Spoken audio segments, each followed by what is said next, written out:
So now, hi everyone. So today we will be seeing a special case of forces acting on immersed curves. We have already seen how to derive the forces acting. You have to resolve into horizontal component and vertical component whenever a curve is involved.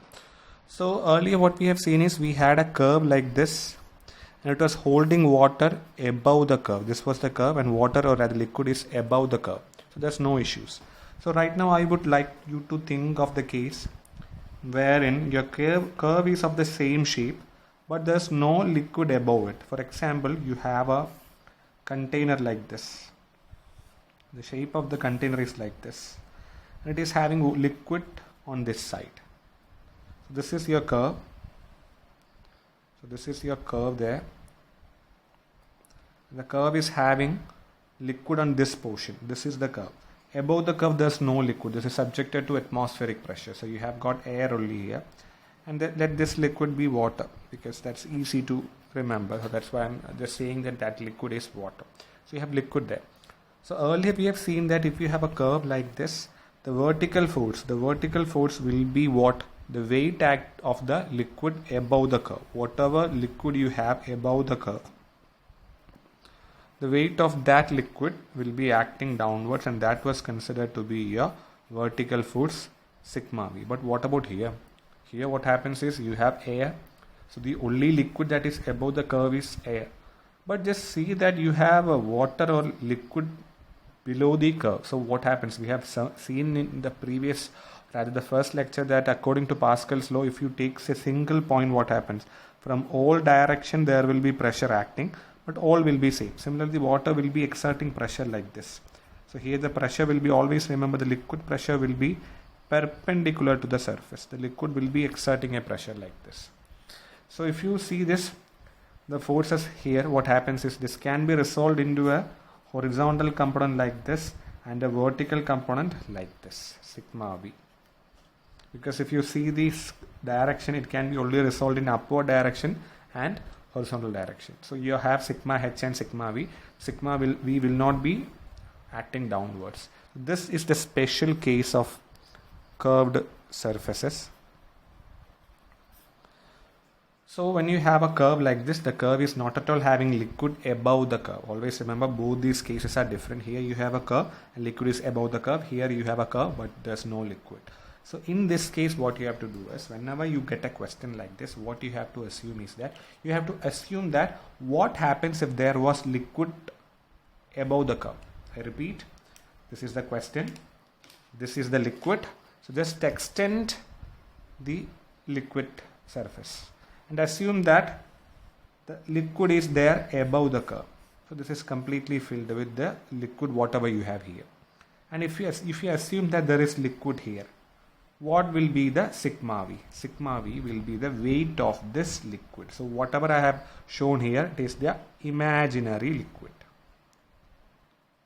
So here what is the liquid? It is water. So here the imaginary liquid is nothing but imaginary water. If water was there, water is not there, but if water is there, this will be the water. So water will be up to this much position. And how to find the vertical force here? Forget about all these things. You know there is a curve and you have an imaginary fluid, and to find sigma v, what you have to find? You have to find the weight of the liquid above here, and that weight will be acting downwards. That much you know. But here my question is, do we have an actual liquid here? We don't have a liquid here. So what happens here? You have to consider the weight here. What I can write is sigma v is nothing but the weight of imaginary fluid or liquid above the curve. The same.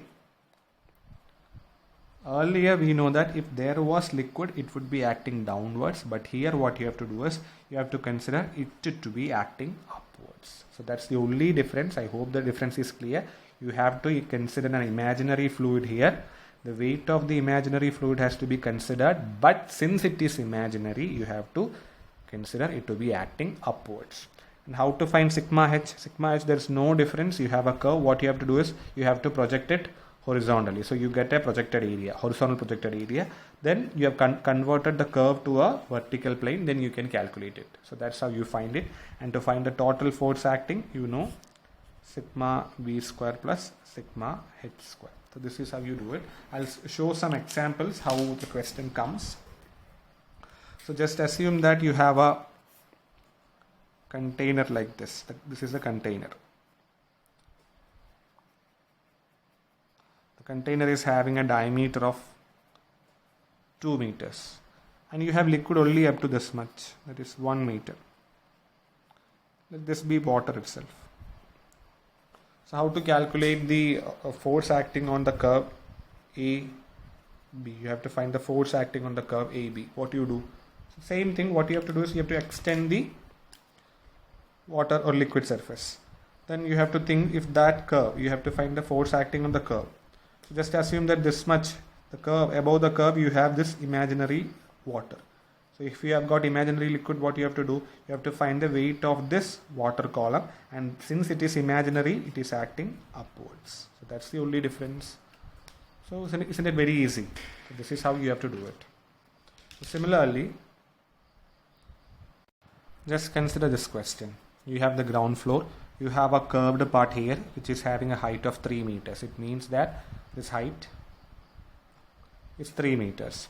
Similarly, you have an extension of this curve here, and this is 1.5 meters. So this is 1.5 meters. How to find the force acting on this? How to find it?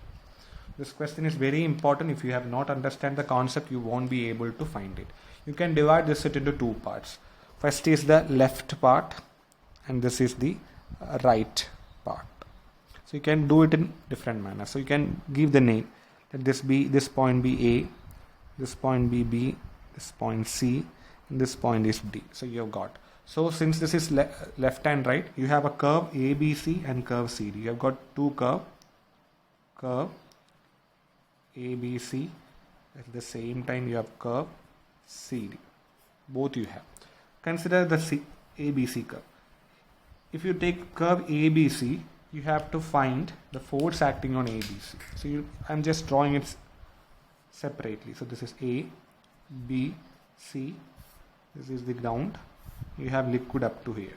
What you have to find is you have to find the force acting on ABC.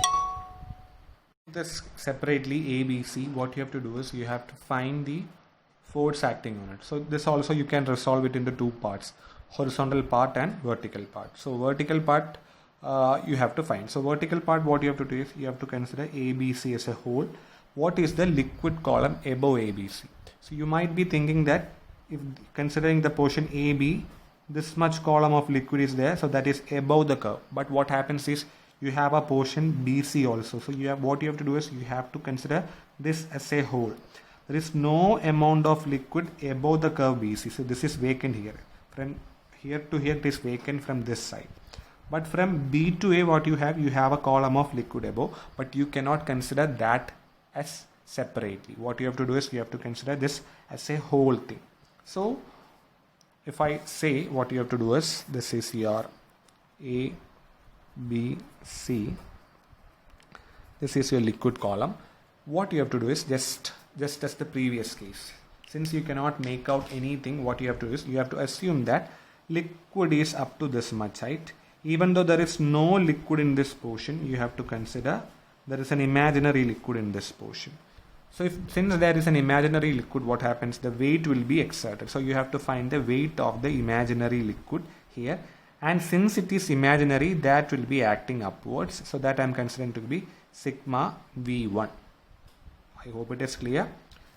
So you have the curve like this. If you are considering curve from A to B, what happens? There is an amount of liquid which is acting above the curve, which is above the curve. But you have a portion here. But there is no liquid which is above the curve. So for that, what you have to do is whenever you are getting a question like this, you have to consider this. The curve, you have to assume that there is liquid on the right portion also. That's an imaginary liquid. So that imaginary liquid is this much. So sigma V1. You have to find the weight and that is acting there. And how to find the horizontal force? What you have to do? You have to project it. You have to project this. So the projection of this will be, the vertical projection will be nothing but, if you project it towards here, the projection will be like this. So that will be having a height of 3 meters. Whatever height you have here, that is the projection 3 meters. You can assume that which is coming out of the paper, that you can consider to be 1 meters, because that's how you normally do it. So while doing problem, you will be understanding it, why you are considering the projection, because nothing has been mentioned about the thickness of this thing. This curve, only two-dimensional figure has been shown. Actually, what happens is this will be something like this.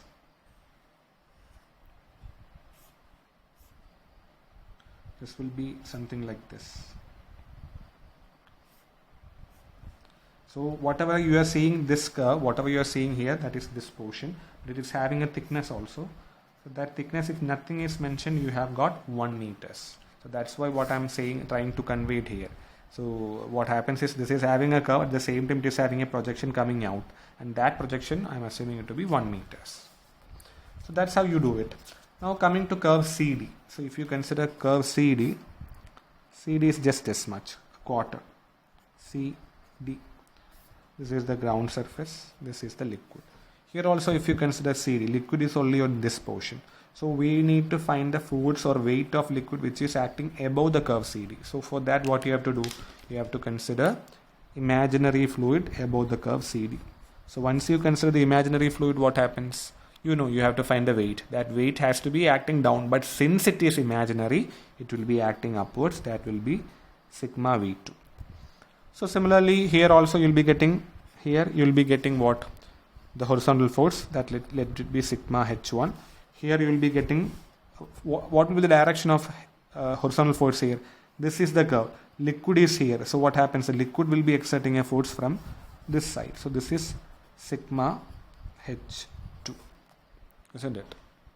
So you have sigma 1, sigma V2. So what you have to do is, to find the total vertical force, what you have to do is, sigma V1 is acting upwards, sigma V2 is also acting upwards. Both are acting upwards. So that will be sigma V1 plus sigma V2. Both will be acting upwards. But while finding sigma H, what happens?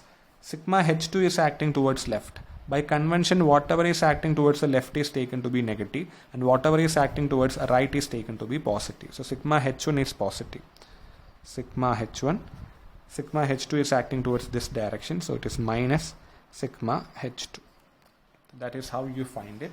So then the rest is as you do usual.